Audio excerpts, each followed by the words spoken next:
बिस्मिल्लाहिर्रहमानिर्रहीम। Welcome again guys, welcome back to another video lecture by Kami microbiologist. आज इस video lecture में हम बात करेंगे आयनाइज्ड कैल्शियम के हवाले से।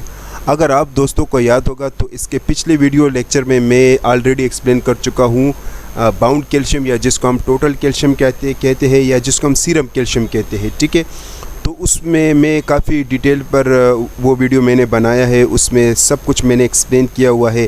लेकिन इस वीडियो में सिंपल शॉर्टली हम ये देखेंगे कि आयनाइज्ड कैल्शियम क्या है। ठीक है, तो मेरा नाम है मोहम्मद कामिल ख़ान और आप देख रहे हैं मेरा यूट्यूब चैनल कामी माइक्रोबायोलॉजिस्ट। तो चलिए जी वीडियो को स्टार्ट करते हैं।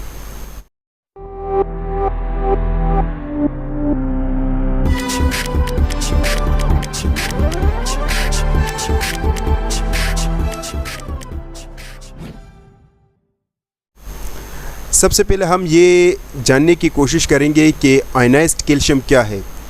तो आयनाइज्ड कैल्शियम का जो दूसरा नाम है उसको हम फ्री कैल्शियम भी कहते हैं। आप दोस्तों को याद होगा, ये मैंने उस जो सीरम कैल्शियम जो टेस्ट था उसमें भी मैंने इसको एक्सप्लेन किया था।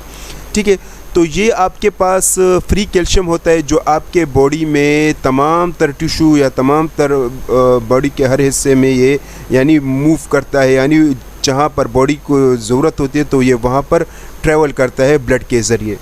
ठीक है, और इसके साथ किसी किस्म का भी प्रोटीन या मॉलिक्यूल्स कनेक्ट नहीं होता। ठीक है, अब इस आयनाइज्ड कैल्शियम के भी मुख्तलिफ़ किस्म के फंक्शंस होते हैं जो कि मैं ऑलरेडी कैल्शियम टेस्ट में एक्सप्लेन कर चुका हूँ, लेकिन यहाँ पर थोड़ा बहुत मैं एक्सप्लेन करता चलूँ। इसका जो मेन फंक्शन है वो ये है कि ये आपके बोन को हेल्थी और डेवलप करता है। इसके अलावा आपके मसल के कंट्रैक्शन में भी एक मेन रोल अदा करता है। इसके अलावा क्लॉटिंग फैक्टर को एक्टिवेट करने में भी मेन रोल अदा करता है और नर्व्स के ट्रांसमिशन में भी एक मेन रोल अदा करता है।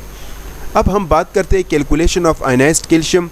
तो जिस तरीके से हम माइक्रोलैब 300 मशीन पर सीरम कैल्शियम टेस्ट लगाते हैं, तो इस आयनाइज्ड कैल्शियम का टेस्ट हम ज़्यादातर जो ABGs हमारे पास मशीन होते हैं, आर्टीरियल ब्लड गैसेस मशीन, तो उस मशीन पर इस टेस्ट को ज़्यादातर परफॉर्म किया जाता है। यहाँ पर एक सबसे अहम बात, ये मशीन बहुत कम लेबॉर्ट्रियों में होता है, लेकिन अगर आप आयनाइज्ड कैल्शियम का टेस्ट किसी और एडवांस लैब में करवाना चाहते हैं, ठीक है, तो ज़रूरी ये है कि उस वक़्त आप फ्रेश ब्लड दे दें। लेकिन अगर आपके पास ब्लड सैंपल पहले से अवेलेबल हो तो आप उस ब्लड सैंपल को आपने क्या करना होगा, आइसपेक्स में रखना होगा और तब ये एडवांस लैब में ले जाना होगा ताकि वहाँ पर आयनाइज्ड कैल्शियम का टेस्ट किया जाए। तो ये नहायत ज़रूरी है, पॉइंट अपने जहन में याद रख ले। ठीक है, तो जो हमारे पास ब्लड गैसेस एनालाइज़र मशीन होता है तो उस मशीन पर इस टेस्ट को ज़्यादातर रन किया जाता है।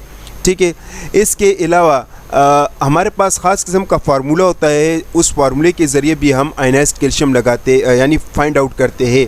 ठीक है, अगर लेट सपोज़ अगर आपके पास ABGs एनालाइज़र नहीं है तो आपने क्या करना होगा, तो आपने टोटल कैल्शियम का टेस्ट लगाना होगा और अल्ब्यूमिन का टेस्ट लगाना होगा। अल्ब्यूमिन और टोटल कैल्शियम से जो वैल्यू आएगी आपने वो दोनों माइनस करना है और वो जो वैल्यू आपके पास आएगी उसको आपने 0.8 के साथ मल्टीप्लाई करना है।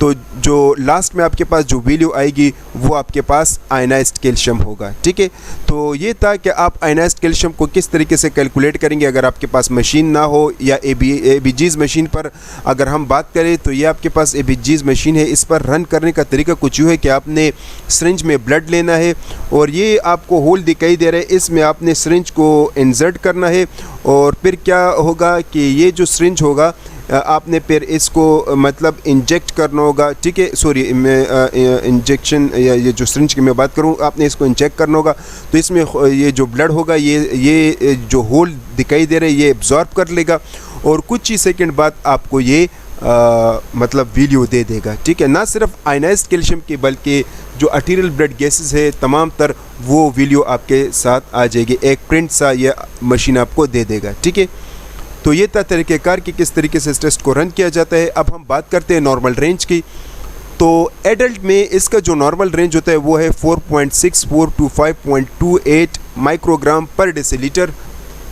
बच्चों में इसका नॉर्मल रेंज थोड़ा हल्का सा ज़्यादा होता है, वो 4.8 to 5.5 माइक्रोग्राम पर डेसीलीटर। ठीक है, तो एक ज़रूरी बात यहाँ पर अब आप मुझसे ये पूछेंगे कि अगर इसका लेवल खून में ज़्यादा आता है या कम आता है तो इससे कौन सी बीमारियाँ होती हैं, किन बीमारियों में ये ज़्यादा कम आता है। तो ये मैं ऑलरेडी एक्सप्लेन कर चुका हूँ सीरम कैल्शियम टेस्ट में, ठीक है। और इसका डायग्नोस्टिक पर्पस भी मैं ऑलरेडी सीरम कैल्शियम टेस्ट में एक्सप्लेन कर चुका हूँ। तो जो सीरम कैल्शियम टेस्ट का डायग्नोस्टिक पर्पस होता है उसका ज़्यादा और कम आने से जो बीमारियाँ होती है और इसकी जो ट्रीटमेंट होती है तो सेम तकरीबन इसका भी होता है, ठीक है। तो वो मैं ऑलरेडी सीरम कैल्शियम में एक्सप्लेन कर चुका हूँ, आप मेरे यूट्यूब चैनल पर उसको देख सकते हैं, ठीक है। तो यहाँ पर मैं दोबारा एक्सप्लेन नहीं करना चाहूँगा क्योंकि फिर वीडियो लंबी हो जाएगी, ठीक है।